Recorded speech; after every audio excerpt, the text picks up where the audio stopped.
2 days back మా దగ్గర patient delivery అయింది. 8th month delivery. ఉమ్మనీరు తగ్గటం వల్ల చేయాల్సి వచ్చింది.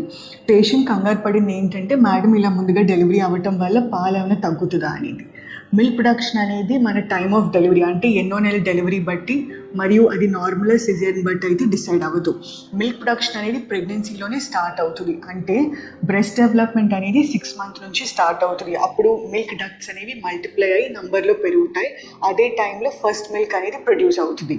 డెలివరీ అవుతూనే ప్లాసెంటా బయటకు వచ్చిన తర్వాత బాడీలో ఈస్ట్రోజన్ ప్రొజెస్ట్రాన్ హార్మోన్ తగ్గుతుంది. ఆ టైంలో ప్రొలాక్టిన్ హార్మోన్ అనేది పెరుగుతుంది. దానివల్ల మిల్క్ ప్రొడక్షన్ స్టార్ట్ అవుతుంది. ఇనిషియల్గా కొలాస్ట్రమ్ ఉత్పత్తి అవుతుంది, అంటే మునిపాలు. అక్కడ నుంచి 2 to 3 days కానీ ఫుల్ లాక్టేషన్ ఎస్టాబ్లిష్ అవ్వదు. సో లాక్టేషన్ ఎస్టాబ్లిష్ అవ్వడానికి మదరు బేబీని తన పక్కన ఎక్కువసేపు ఉంచుకోవాలి. బేబీ మదర్ స్కిన్ కాంటాక్ట్ ఎక్కువ ఉండాలి. అలాగే మదర్ అనేది ఫ్రీక్వెంట్గా ఫీడ్ చేస్తూ ఉండాలి. దీన్ని బట్టి లాక్టేషన్ ఎస్టాబ్లిష్ అవుతుంది.